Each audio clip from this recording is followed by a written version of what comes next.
तो बिहार स्पेशल में last class को हम लोग अंग तक के क्षेत्र को देख लिए थे। हम लोगों ने वैदिक कालखंड को समझा, फिर हमने वज्जी संघ के बारे में सुना और फिर हम अंग के बारे में सुने। आज हम लोग देखेंगे मगध के बारे में।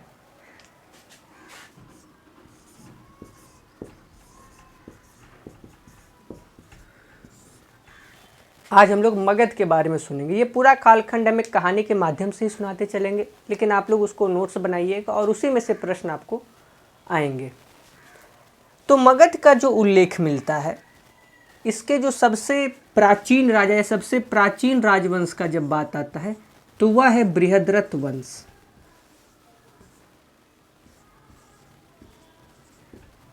अगर पूछा जाए कि मगध का सबसे प्राचीन वंश कौन सा है तो उसका आंसर होगा बृहद्रथ वंश। एक राजा थे बृहद्रथ और उन्हीं के नाम से इस वंश का नाम पड़ गया बृहद्रथ वंश। बृहद्रथ वंश जो राजा बृहद्रथ थे तो इन्होंने काशी की 2 जुड़वा बहन से शादी किया और इनको किसी प्रकार की संतान की प्राप्ति नहीं हो रही थी। तो ऐसा कथाओं में उल्लेख मिलता है कि इन्हें फिर एक फल मिला और कहा गया कि आप ये जाके अपनी रानी को दे दीजिए और आपको संतान की प्राप्ति हो जाएगी। लेकिन बृहद्रथ की 2 रानियां थी, 2 विवाह ये किए थे और दोनों को समान रूप से ये मानते थे। तो फिर इनके सामने समस्या खड़ी हो गई कि किस रानी को दे। तो इन्होंने क्या किया कि वह फल आधा आधा काट के दोनों रानी को दे दिया और दोनों रानी फिर गर्भधारण भी कर ली। लेकिन जब बच्चा हुआ तो दोनों से आधा आधा शरीर हुआ, मतलब एक रानी से शरीर का आधा भाग और एक रानी से शरीर का आधा भाग, और आधा आधा भाग हुआ तो दोनों मरा हुआ था वो बच्चा जो भी था। तो फिर बेचारे बृहद्रथ जो ज़्यादा ओवर थोड़ा दिमाग लगा दिए, अब उनको सज़ा मिल गया इसका। तो उन्होंने क्या किया, यहाँ पे कहानी के फिर 2 उल्लेख मिलते हैं कि उन्होंने फिर उस बच्चे को फेंकवा दिया कि अभी तो मर ही गया है तो क्या इसका अब करना है, तो फेंकवा दिया। और यहीं पे उल्लेख मिलता है कि एक जरा नामक राक्षसनी थी। तो ये राक्षसनी देखी कि ऐसे किसी बच्चे का शरीर फेंका हुआ है जो 2 आधा आधा भाग में है, तो वो जैसे ही दोनों शरीर को पकड़ के एक साथ लाई तो दोनों शरीर अपने आप जुट गया और फिर वह जिंदा हो गया वो बच्चा। तो इस कारण उस बच्चे का नाम पड़ता है जरा, राक्षसनी के कारण जरा, और क्योंकि वह एक 2 शरीर के 2 भागों का संधि है तो उस कारण उसका नाम पड़ता है जरा संध। इसी को आप लोग याद करते हैं, बृहद्रथ वंश का सबसे प्रतापी राजा जरासंध। कहानी का एक भाग हुआ। कुछ कथाएं यह भी कहती हैं कि यह जो जरा है तो ऐसा कुछ नहीं है। जब राजा का जन्म हुआ, राजा को काफ़ी पछतावा हुआ तो वो फिर से ऋषि मुनि के पास गया कि देखिए ऐसे ऐसे मिस्टेक हो गया हमसे, क्या किया जाए। तो ऋषि मुनि फिर उसको सुधारे और फिर अपनी तपस्या से उस बच्चे को एक करके जीवित कर दिए। और इसका नाम जरासंध उस कथा के अनुसार यूँ इसलिए पड़ा क्योंकि जरा एक जो इसके बहुत सारे अनेकार्थक शब्द होते हैं तो शरीर का एक शब्द होता है जरा, और क्योंकि 2 शरीर के 2 भाग को ऐसे संधि कर दिया गया तो इस कारण इसका नाम पड़ा जरासंध। तो राजा बृहद्रथ का जो बेटा है वह है जरासंध, और जरासंध को बचपन से ही काफ़ी शक्तियाँ मिली हुई थी कथा के अनुसार। इसको कोई कितना भी मारे इसे कुछ होता ही नहीं था, कोई काट भी दे फिर इसका शरीर पुनः आपस में जुट जाता था। तो ये बहुत शक्तिशाली हो गया था क्योंकि इसे मृत्यु का किसी प्रकार का भय था ही नहीं, और जो हार नहीं सकता वो काफ़ी ज़्यादा शक्तिशाली हो जाता अपने आप में। तो जरासंध के साथ भी यही घटना हो गई। जरासंध की 2 बेटी है और यह अपनी दोनों बेटियों का विवाह मथुरा के कंस से किया। वही कंस जिसका वध श्री कृष्ण करते हैं कंस से किया। तो आप देख रहे कि जो कंस है वह जरासंध का दामाद है। कंस जरासंध का दामाद है। तो आप देख रहे कि आदमी रिश्ता अपने ही विचार के लोगों के साथ करना चाहता है। तो आप जरासंध का भी विचार समझ सकते हैं कि किस प्रकार का विचार होगा।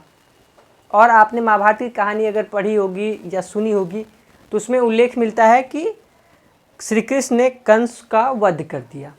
तो जब कंस का वध कर दिया तो जाहिर सी बात है कि जरासंध काफ़ी क्रोध में आ गया कि आपने हमारे दामाद को मार दिया है और हमारी बेटी को विधवा बना दिया है। तो इस कारण जरासंध कृष्ण से को लेके काफ़ी श्री कृष्ण से एक उसका द्वेष हो गया, दुश्मनी हो गया। और ऐसा भी उल्लेख मिलता है कि मथुरा फिर जरासंध ने बदला लेने के लिए श्री कृष्ण से काफ़ी बार अटैक भी किया, लेकिन सफल नहीं हो पाया। और बाद में श्री कृष्ण यही मथुरा को छोड़ के फिर जो हम गुजरात में द्वारका की बात करते हैं, द्वारका में जाकर उन्होंने फिर अपना सारा राजपाट बनाया और वहीं से वह द्वारकाधीश कहलाए। तो मुझे लगता है कि किस तरह से कृष्ण वृंदावन से मथुरा गए वो तो सबको पता है, लेकिन मथुरा से फिर द्वारका कैसे गए, आज वो कॉन्सेप्ट भी आप लोग का क्लियर हो गया होगा। तो ये घटना हुई। लेकिन क्या हुआ कि जब इन लोगों का काल चल रहा था महाभारत के युद्ध से पहले, श्री कृष्ण, भीम और अर्जुन यह सब गए हुए थे जरासंध के पास। जरासंध की राजधानी ऑब्वियसली बृहदत्त वंश की राजधानी गिरिव्रज है, यानी कि जिसे हम आज राजगीर के नाम से जानते हैं। तो जरासंध वहाँ पहुँचा हुआ था, जरासंध वहीं का राजा था। लेकिन जरासंध की एक खूबी यह थी कि सुबह यह काफ़ी दान पुण्य करने में विश्वास रखता था। सुबह नहाने धोने के बाद, पूजा पाठ करने के बाद यह दान पुण्य करने में काफ़ी विश्वास रखता था। और श्री कृष्ण, अर्जुन और भीम सब पहुंच गए जरासंध के पास, और ये लोग ब्राह्मण का भेष लेके पहुंचे थे। लेकिन जरासंध भी समझ गया कि नहीं, ये लोग ब्राह्मण नहीं है, यह तो कृष्ण हैं और अर्जुन हैं और भीम हैं। और कृष्ण, भीम, अर्जुन भी जान गए कि जरासंध पहचान लिया कि हम लोग यहीं पे हैं। तो इन्होंने जरासंध को मल्ल युद्ध का प्रस्ताव रखा। मल्ल युद्ध मतलब कुश्ती का प्रस्ताव रखा। और जो आप राजगीर में देखते हैं जरासंध का अखाड़ा, वह कुछ और नहीं, वो यही अखाड़ा है जहाँ पे जरासंध और भीम का मल्ल युद्ध हुआ था। इस अखाड़े में ऑब्वियसली भीम ज़्यादा शक्तिशाली थे, लेकिन जरासंध को मारना एक तरह से नामुमकिन ही था। उसे बार बार मार दे, खूब मारे, लेकिन फिर वह ठीक हो जाए, फिर वह पूरा स्वस्थ हो जाए। तो यहाँ पे कृष्ण जी क्या किए कि एक कूस लिए, कूस एक तरह प्रकार का दुब्बी होता है, और उसको ऐसे बीच से तोड़े और उसको ऐसे फेंक दिए उल्टा करके। तो भीम देखे तो समझ गए कि अच्छा, इसको बीच इसको शरीर से चीर के और उल्टा फेंक देना है। तो फिर से उसको चीरे, लेकिन जरासंध तो खुश हो रहा था, वो हंस रहा था कि हम तो फिर से जुट जाएंगे, लेकिन उसको उल्टा फेंक दिए। और जब उल्टा फेंक दिए तो जरासंध की मृत्यु हो गई। तो इस तरह से जरासंध की मृत्यु हो गई। जरासंध का एक बेटा था जिसका नाम था वासुदेव। अब यहाँ पे बड़ा इंटरेस्टिंग है, जरासंध कृष्ण से बहुत ही ज़्यादा नफरत कर रहा है, लेकिन अपना बेटा का नाम वासुदेव रखा है। क्योंकि ऐसा कहावत भी है कि कोई अगर शराबी भी पिता रहे लेकिन अपना बेटा को अच्छा संस्कार ही देना चाहता है, तो इस कारण जरासंध ने अपना बेटा का नाम वासुदेव रखा था। और जब जरासंध की मृत्यु हो गई तो भीम, श्री कृष्ण और सब वहीं पे थे, तो सभी ने वासुदेव को ही मगध का राजा यहाँ पे नियुक्त कर दिया। तो यहाँ तक आप लोग देखें कि वासुदेव किस तरह से यहाँ पे राजा बने। उसके बाद फिर कहानी आगे चलती गई, और बृहदत्त वंश का जो सबसे लास्ट शासक हुआ वह था रिपुंजय। तो यह कभी कभी वन लाइनर में आपको पूछा जा सकता है कि बृहदत्त वंश का सबसे अंतिम शासक कौन था। तो सबसे अंतिम शासक था रिपुंजय, लेकिन रिपुंजय बहुत ही ज़्यादा प्रतापी शासक नहीं था। इस कारण रिपुंजय की हत्या एक पुलिक नामक व्यक्ति ने कर दी, और पुलिक रिपुंजय को मारकर खुद राजा बन गया। लेकिन पुलिक ने रिपुंजय को मारा, लेकिन ज़्यादा दिन तक यह राज का सुख नहीं भोग सका। और कुछ ही समय बाद पुलिक की हत्या एक व्यक्ति ने कर दी, भाटिया ने, जो कि एक सेना के काफ़ी ऊंचे पद पर उस टाइम पद पर था। लेकिन यह जो भाटिया है, भाटिया ने जब पुलिक की हत्या की तो भाटिया स्वयं राजगद्दी पर नहीं बैठा। भाटिया ने अपने बेटे बिंबिसार को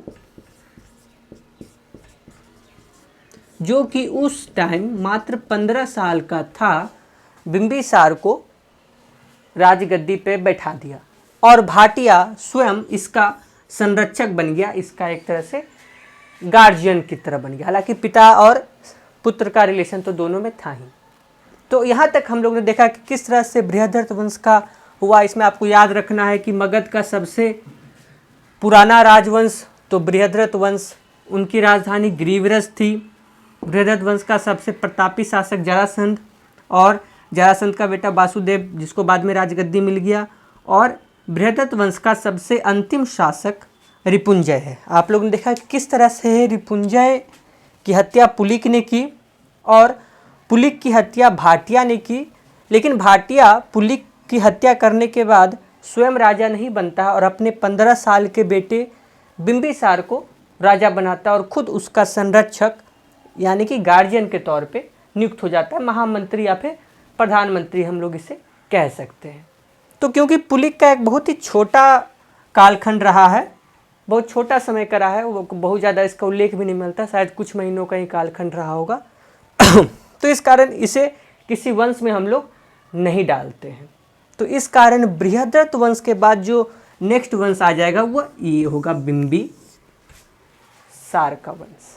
तो हमने देखा कि किस तरह से बिंबिसार राजा बना 15 वर्ष की आयु में और इसी ने स्थापना किया जिसे हम शॉर्ट में कह लेते हैं हसीन, यानी कि हर्यक वंश।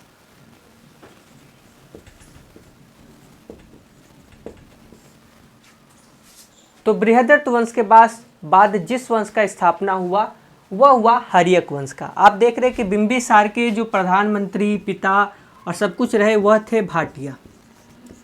हमने लास्ट क्लास में जब अंग की चर्चा की थी तो अंग के जो सबसे अंतिम शासक थे वह थे ब्रह्मदत्त। अंग के सबसे लास्ट शासक थे ब्रह्मदत्त। क्योंकि बिंबिसार तो भी एक अबोध बालक ही, एक छोटा सा बालक ही है, तो सारा काम भाटिया ही कर रहे थे। इसी दौरान भाटिया और ब्रह्मदत्त का युद्ध हो जाता है और इस युद्ध में ब्रह्मदत्त भाटिया को बुरी तरह हराता है। और क्योंकि भाटिया हार चुके थे तो बिंबिसार के मन में बचपन से ही एक गुस्सा आ जाता है कि ब्रह्मदत्त ने हमारे पिताजी को हराया है, हमारे पिताजी को बहुत अपमान किया है, तो हम ब्रह्मदत्त से बदला हम लेंगे। और इसी चीज़ को करने के लिए, बदला लेने के लिए बिंबिसार ने एक बहुत ही अच्छी कूटनीति चली। और कूटनीति से इसने क्या किया, क्योंकि देखिए इस समय तक वज्जी काफ़ी स्ट्रॉन्ग है। आप बनारस, लखनऊ के क्षेत्र में बात करेंगे तो उधर कौशल जनपद है, आप नीचे जाएंगे तो उधर अवंती है, इधर अंग है, इधर वज्जी है, तो काफ़ी मजबूत महाजनपद आसपास में ही मौजूद थे। और बिंबिसार को डर भी था कि सब अगर एक हो जाएंगे तो फिर हम अपना बदला पूरा नहीं कर पाएंगे। इस कारण बिंबिसार ने क्या किया, इसने विवाह की एक रणनीति लाई। और इसने क्या किया कि कौशल, इसके बगल यानी कि इसके अगर हम बात करें वेस्टर्न बॉर्डर पे, मगध के वेस्टर्न बॉर्डर, मगध आप देख रहे हैं नवादा, जहानाबाद, गया, ये सब का क्षेत्र आज का राजगीर का क्षेत्र, और इसके आप वेस्ट में देखेंगे तो थोड़ा दूर में आपको बनारस और ये सब जगह पड़ेगा। तो वहीं के एक राजा थे, कौशल के राजा थे प्रसेनजित। और प्रसेनजित की ही एक सिस्टर है जिनका नाम है कौशला देवी। तो बिंबिसार ने कौशला देवी से विवाह कर लिया। अब विवाह करने से क्या हो गया कि कौशल तो बिंबिसार का एक ससुराल बन गया। दूसरा आप ऊपर देखेंगे तो वज्जी, तो वज्जी एक संघ है, एक गणराज्य है, वहाँ पे अलग अलग छोटे छोटे कुल के लोग रहते हैं। तो उसमें जो सबसे शक्तिशाली था वह था लिच्छवी। और लिच्छवी की ही जो राजकुमारी थी वो थी छेलना। तो बिंबिसार ने छेलना से भी विवाह कर लिया और कौशला देवी से भी विवाह कर लिया। तो यानी कि लिच्छवी और कौशल को इसने अपना ससुराल बना लिया। जो राजा प्रसेनजित थे, जब कौशला देवी से विवाह हुआ तो गिफ्ट के रूप में राजा प्रसेनजित ने बिंबिसार को पूरा का पूरा काशी या फिर बनारस पूरा इसे दे दिया। लेकिन यहाँ पे देने का मतलब ये नहीं कि पूरा उन्होंने दे दिया, क्योंकि आप देख रहे हैं कि बीच में एक काफ़ी बड़ा गैप है, उसको मैनेज करने में दिक्कत आ रहा था बिंबिसार को। तो इस कारण प्रसेनजीत ने कहा कि तुम तो हमारे दामाद ही हो, हमारे बहन के पति हो, इसलिए काशी से जो 1 लाख रुपए की आमदनी होती थी वह 1 लाख रुपए बिंबिसार को पहुंच जाएगा, और बाकी जो काशी का जो भी मैनेजमेंट है, न्याय व्यवस्था वहाँ पे बाकी सब जो है वह सब प्रसेनजीत ही संभालेंगे, जो प्रॉफिट है वो आपको पहुँचा दिया जाएगा गिफ्ट के तौर पे सालाना 1 लाख रुपए।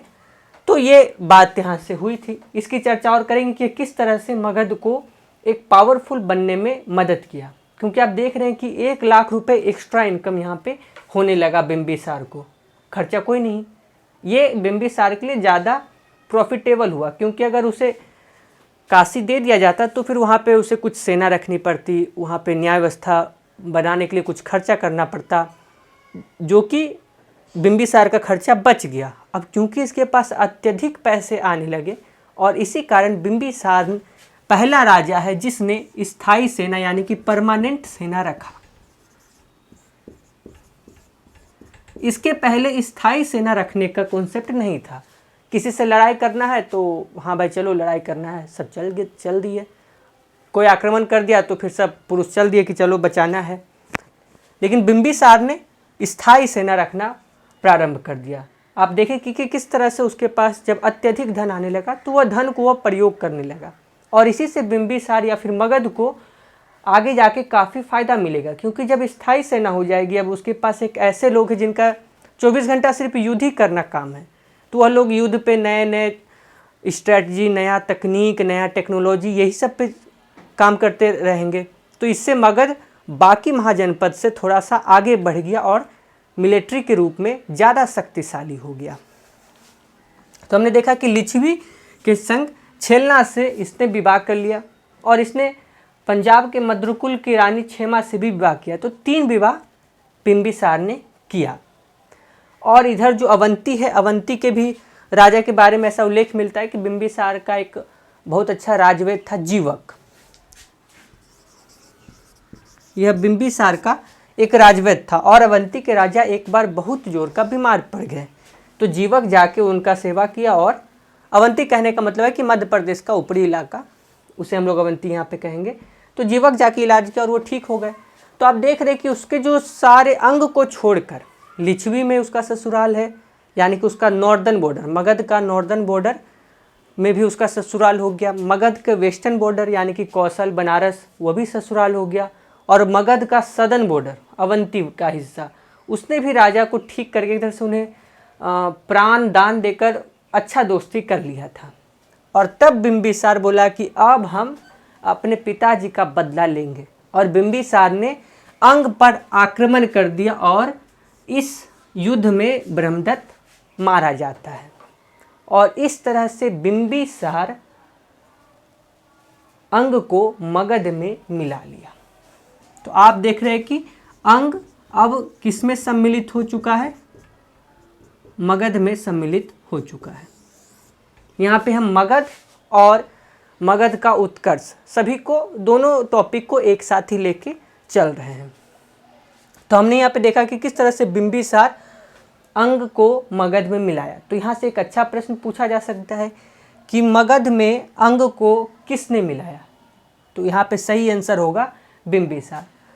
आप हर्यक वंश का थोड़ा सा यहाँ पे कालखंड याद रखेंगे तो यह 544 बीसी से लेकर 413 बीसी तक हर्यक वंश का कार्यकाल रहा, जिसमें बिंबिसार 544 बीसी से लेकर 493 बीसी तक राजा रहा। यानी कि आप इसका देखेंगे तो 44 और यहाँ 7 यानी कि 51 ईयर्स यह शासन किया। तो इतिहास में सबसे ज़्यादा समय तक अगर कोई शासन करने वाला राजा है तो वह है बिंबिसार। और बिंबिसार के बाद दूसरे नंबर पे 2 आते हैं, अकबर और औरंगजेब, 49 ईयर्स।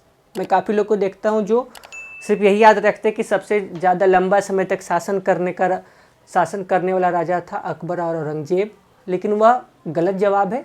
सही जवाब होगा इसका बिंबिसार। आप देख रहे हैं वो लगभग 51 ईयर्स तक वह शासन किया और 15 वर्ष में वह राजा बना था, तो 51 + 15 यानी कि करीब वो 66 वर्ष की आयु में उसकी मृत्यु हो गई। जब यह अंक को जीता, जब यह अंक को अपने में सम्मिलित कर लिया, तो उस टाइम अंक एक छोटा सा वहाँ पे गवर्नर नियुक्त करना पड़ा, और जो उस टाइम अंक का जो गवर्नर बिंबिसार ने नियुक्त किया हुआ था कुनिक। यह कुनिक कोई और नहीं, अजातशत्रु का ही ओरिजिनल नाम कुनिक है। हो सके आपको कोई सवाल अजातशत्रु से पूछे और आपको अजातशत्रु उत्तर पता भी हो, लेकिन वो अजातशत्रु न रह के कुनिक का प्रयोग करे, तो कुनिक कोई और नहीं, अजातशत्रु ही है। ऐसा कहा जाता है, कुछ बौद्ध ग्रंथ यह कहते हैं कि कुनिक ने यानी कि अजातशत्रु ने अपने पिता की हत्या की थी, बिंबिसार की हत्या कर दी थी। तो इस कारण अजातशत्रु को पितृहंता भी कहा जाता है। और यह एक प्राचीन भारत के इतिहास में एक बहुत बड़ी घटना मानी जाती है, क्योंकि आप जितने भी देखेंगे जो थोड़ा सा सनातन धर्म को मानने वाले राजा हुए, उनमें ये कॉन्सेप्ट बड़ा कम मिलता है कि राजगद्दी के लिए भाई को मार दिया या फिर पिता की हत्या कर दी। तो इस कारण अजातशत्रु और अकबर में यह दो चीज़ आपको कॉमन देखने को मिलेंगे। लेकिन यही जब हम लोग मेडाइवल पीरियड में पढ़ेंगे, जिस टाइम इस्लाम धर्म को मानने वाले शासक हुए, तो उनमें यह कोई बड़ी बात नहीं होगी कि पिता को मार देना, भाई को मार देना या फिर उनको जेल में बंद कर देना गद्दी के लिए, कोई बड़ी बात नहीं रह जाती। भारत में भी और बाकी सब देश में भी यही हुआ। तो उस कारण उन सभी में उस चीज़ को हम उतना डिटेल में नहीं पढ़ते, लेकिन यह थोड़ा सा यूनिक हो जाता है, तो उसको आप लोग ध्यान में रखेंगे कि किसे प्राचीन इतिहास में पितृहंता भी कहा गया है। तो इसका सही आंसर होगा अजातशत्रु। तो हमने यहाँ पे बिंबिसार की कहानी देख ली। अब हम लोग यहाँ पे सुनेंगे अजातशत्रु की कहानी।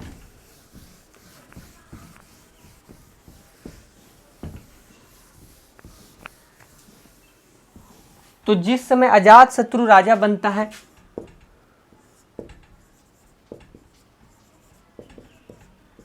अजातशत्रु 493 BC में राजा बनता है, जब बिंबिसार की मृत्यु हो जाती है।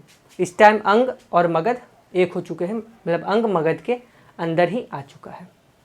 लेकिन क्योंकि अजातशत्रु ने बिंबिसार की हत्या कर दी थी, इस कारणवश जो प्रसेनजित थे, बिंबिसार, प्रसेनजित और लिच्छवी दोनों का यह दामाद था, तो प्रसेनजित और लिच्छवी दोनों नाराज हो गए अजातशत्रु से कि इसने मेरे दामाद की हत्या कर दी। और इसी के फलस्वरूप अजातशत्रु ने क्या किया कि प्रसेनजित ने क्या किया कि जो 1 लाख रुपया इनाम के रूप में जाता था उसको बंद कर दिया। यानी कि इसने 1 लाख रुपए जो इनाम के रूप में जाता था मगध को, उसको रोक दिया।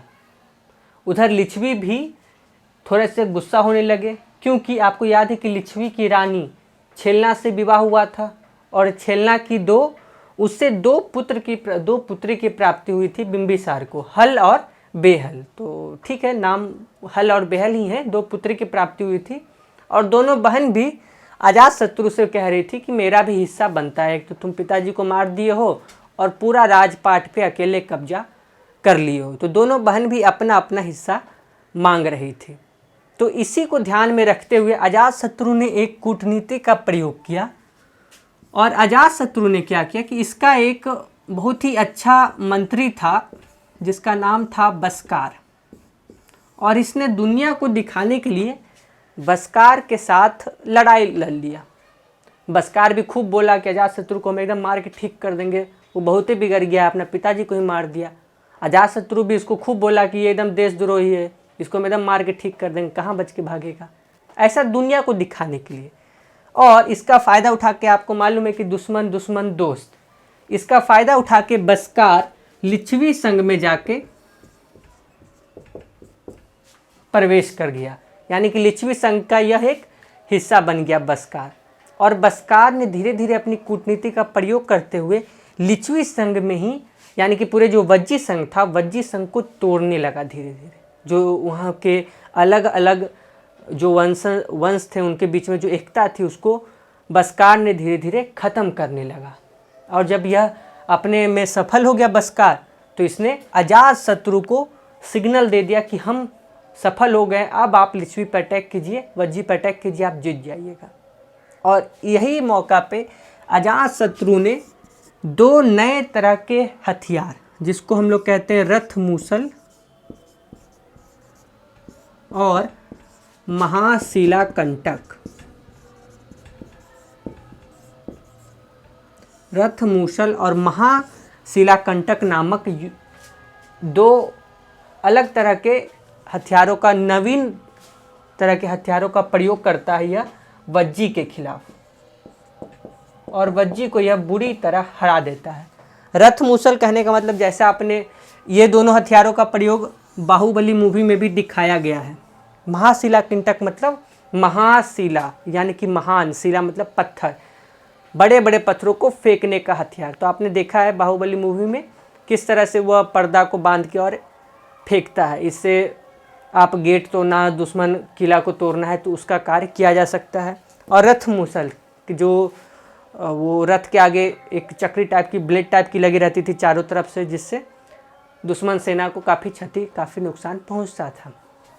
तो जो बाहुबली में जो 2 मुख्य तरह के हथियार देखें तो वह लगता है यहीं से इंस्पायर्ड है, रथ मूसल और महाशिला कंटक। तो वज्जी इस तरह से हार गया। और यहाँ से एक अच्छा सवाल बनता है कि वज्जी को मगध में किसने शामिल किया, तो इसका आंसर हो जाएगा अजातशत्रु। तो वज्जी को अजातशत्रु ने शामिल किया। यहाँ पे थोड़ा सा और ध्यान देना है, क्योंकि यह मिस्टेक काफ़ी जगह मैं देखा हूँ कि प्रसेनजित से लड़ाई करके फिर प्रसेनजित को हरा दिया, ऐसा काफ़ी लोग मिस्टेक कर देते हैं, लेकिन ऐसा नहीं है। जब ये युद्ध हुआ तो प्रसेनजित को समझ में आ गया कि अजातशत्रु कोई छोटा मोटा आदमी नहीं है, ये बहुत ही बलशाली है, ये हमको भी मार के ठीक कर देगा। और इस कारण प्रसेनजित ने एक तरह से संधि कर ली कि ठीक है, तुम्हें 1 लाख रुपये चाहिए, चलो हम 1 लाख रुपये तुम्हें फिर से चालू कर देते हैं। और इसी के बाद प्रसेनजित 1 लाख रुपया पुनः चालू कर दिया मगध को भेजना। यहाँ पे थोड़ा सा और आपको ध्यान देना है कि जो वज्जी संघ है वह गंगा जी के पार में है, और अजातशत्रु के टाइम में जो राजधानी है राजगृह ही चल रही है राजधानी। तो अजातशत्रु के टाइम में, बिंबिसार के टाइम में यहाँ पे राजधानी राजगृह ही चल रही है। तो यहाँ पे युद्ध करने के लिए अजातशत्रु ने क्या किया था कि एक छोटी सी सेना की छावनी, छोटी तो नहीं, एक बड़ी सेना की छावनी दानापुर में, जो आज का दानापुर है, वहाँ पर यह बनाया था। तो यहाँ से भी आपको सवाल पूछा जाता है कि दानापुर में सैनिक छावनी पहली बार किसने बनाई, तो अजातशत्रु ने बनाई। क्यों बनाई? क्योंकि उसको वज्जी से लड़ाई करना था, क्योंकि राजगीर काफ़ी अंदर है, अगर वज्जी की सेना पार कर जाती तो गंगा जी टप के वो काफ़ी अंदर आ जाती। तो उस कारण इसने सेना को फॉरवर्ड एक बेस हम लोग कह सकते हैं, और उसने दानापुर एकदम सीमा पे इसने एक सैनिक छावनी बनाई। तो यहाँ तक आपको अजातशत्रु की कहानी कन्फर्म है। अजातशत्रु के बारे में एक बात और आपको ध्यान रखना है कि आप देख रहे हैं 493 BC में यह राजा बना, और यह लगभग 472 BC तक के आसपास का यह राजा रहा। तो इसी दौरान 483 BC में महात्मा बुद्ध की मृत्यु हो गई। मृत्यु कहना सही नहीं होगा, भगवान बुद्ध महापरिनिर्वाण को प्राप्त कर गए। तो 483 BC में हुआ, और इसी कारण अजातशत्रु ने प्रथम बौद्ध संगति कराई। बौद्ध संगति कहने का मतलब कि जैसे तब तक भगवान बुद्ध थे तो ठीक है, बौद्ध धर्म में कैसे क्या चलेगा, कैसे फैसला लिया जाएगा, तो एक वो डिसाइड कर देते थे। लेकिन अब वो नहीं रहे दुनिया में, तो एक संगति, एक मीटिंग बुलाया गया कि आगे कैसे बौद्ध धर्म का सब संचालन, क्या जो भी करना है कैसे होगा। तो इसी को हम लोग बौद्ध संगति कहते हैं। तो 483 BC में यह पहली बार बुलाई गई। 100 ईयर्स और जोड़ देंगे तो 383 BC अजातशत्रु का काल आ जाएगा। और यहाँ पे जब बुलाएगा तो जाहिर सी बात है राजधानी होगी, और उस टाइम राजधानी क्या है अजातशत्रु की, तो राजगीर। तो यहाँ राजगीर में हुआ था। तो यहाँ तक क्लियर है। अजातशत्रु के बाद अजातशत्रु का ही बेटा है उदयन। तो अजातशत्रु के बाद अजातशत्रु का बेटा जिसका नाम है उदयन, उदयन ही नेक्स्ट राजा बना। उदयन के बारे में कुछ खास नहीं है, बस आपको दो बात इसमें ध्यान रखना है कि इसने अपनी राजधानी को पाटलिपुत्र बनाया। हमने देखा कि बृहद्रथ से लेकर अजातशत्रु तक राजधानी राजगृह रही। अब राजधानी राजगृह से पाटलिपुत्र हो गया। अब राजधानी पाटलिपुत्र होगी तो जाहिर सी बात है पाटलिपुत्र विकसित भी हो जाएगा। तो इसी कारण उदयन ने पाटलिपुत्र शहर की भी स्थापना की। तो उदयन या फिर उदाईन के बारे में आपको यह दो बात ध्यान में रखना होगा कि इसने पाटलिपुत्र राजधानी बनाई, यानी कि राजगृह से अपना राजधानी पाटलिपुत्र ले गया और पाटलिपुत्र शहर की भी स्थापना की। इसके बाद फिर छोटे मोटे राजा होते गए, लेकिन इनका कुछ खास योगदान नहीं रहा। एक लास्ट राजा के बारे में हमें जानकारी होनी चाहिए, और जो सबसे अंतिम शासक था वह था नागदशक। नागदशक का नाम इसलिए जानना चाहिए क्योंकि नागदशक ही हर्यक वंश का सबसे अंतिम शासक था और नागदशक की हत्या शिशुनाग ने कर दी थी और इसी से नाग वंश की स्थापना हुई। तो मुझे लगता है कि यहाँ तक की कहानी आप सभी को अच्छे से समझ में आ गई होगी। हालांकि ये कहानी नहीं, इसी कहानी से आपको प्रश्न बनते हैं, वन लाइनर, काफ़ी अच्छे अच्छे प्रश्न बनते हैं। तो अभी हम लोग देखें कि किस तरह से हर्यक वंश का अंतिम शासक नागदशक की हत्या शिशुनाग द्वारा की गई और इसी से शिशुनाग वंश की स्थापना हो गई।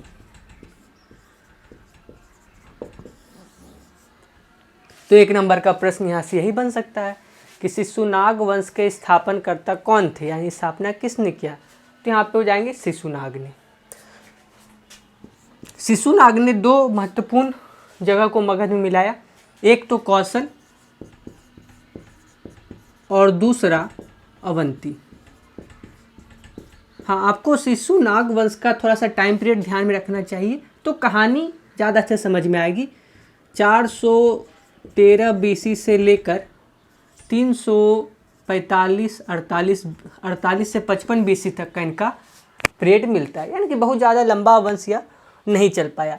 शिशुनाग वंश के सबसे प्रतापी जो शासक हो वो हम शिशुनाग को ही कह सकते हैं, क्योंकि इन्होंने ही कौशल और अवंती को मगध में मिलाया।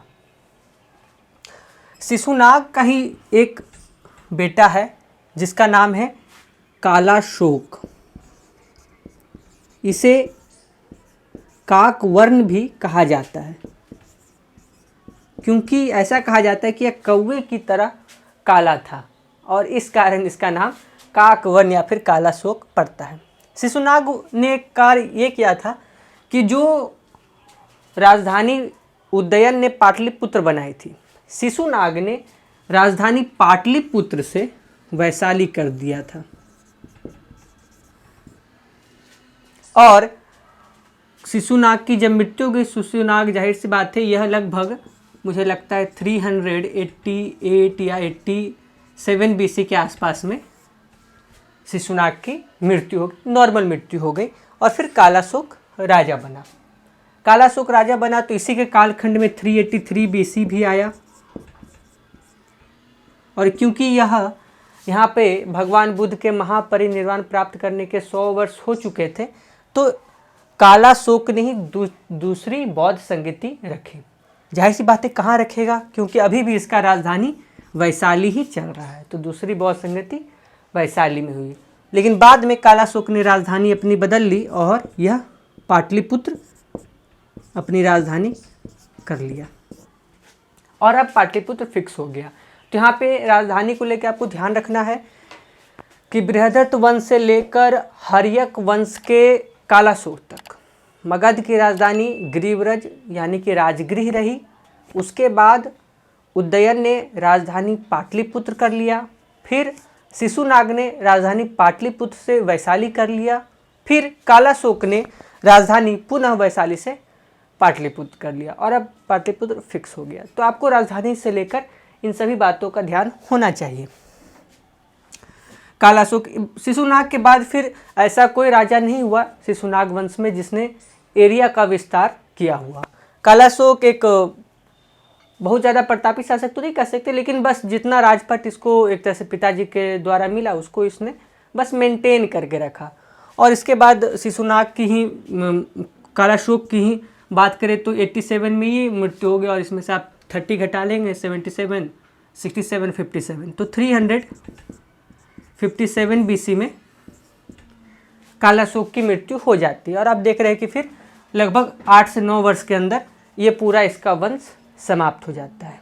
ध्यान रखना है कि शिशुनाग वंश का जो सबसे अंतिम शासक है वह है नंदी वर्धन।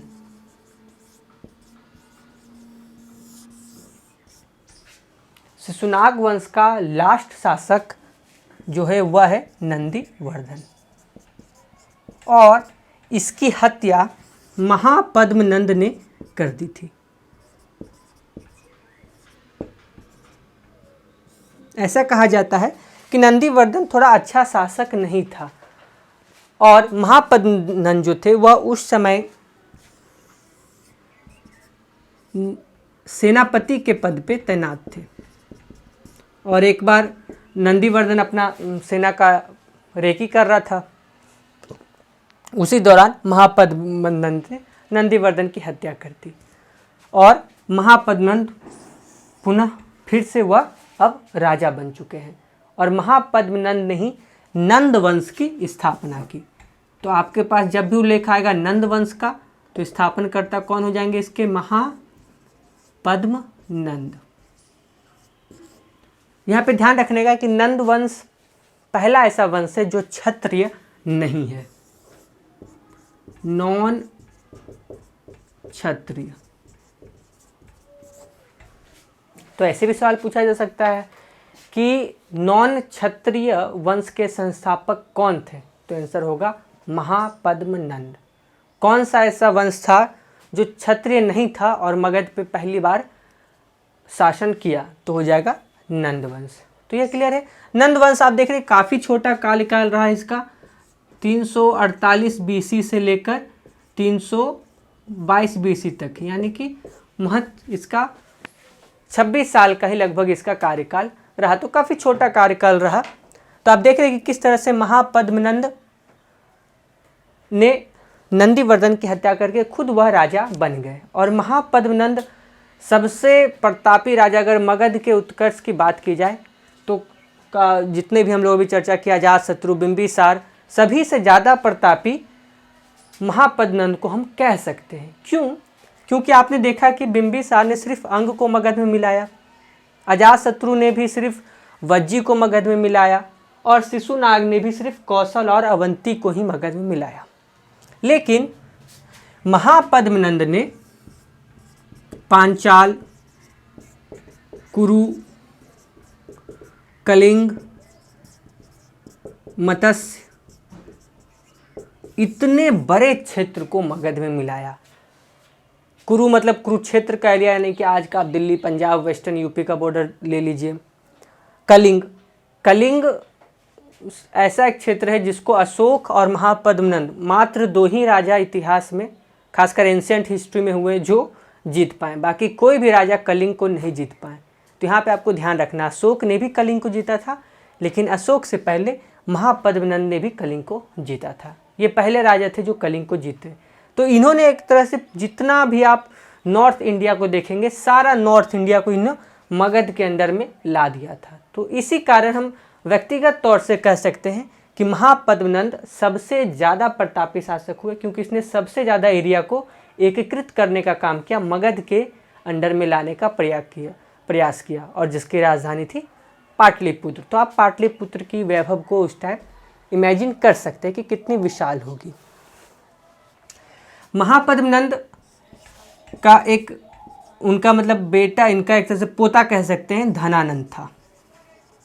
और धनानंद एक बहुत ही दुराचारी राजा, एक अय्याश राजा के तौर में इसको देखा जाता है। इसने अपनी जनता पे 64 प्रकार के टैक्स लगा दिए थे, जिससे जनता बहुत ही ज़्यादा त्रस्त हो चुकी थी। तो कल की कहानी में हम लोग सुनेंगे किस तरह से धनानंद की हत्या होगी, और किस तरह से सेल्यूकस निकेटर और बाकी सब का कथा सुनेंगे हम लोग। सिकंदर की कहानी सुनेंगे और किस तरह से फिर चंद्रगुप्त मौर्य और चाणक्य मगध पे अपना स्थापना करेंगे मौर्य वंश का। तो आज के क्लास में हम लोग यहीं तक रखते हैं।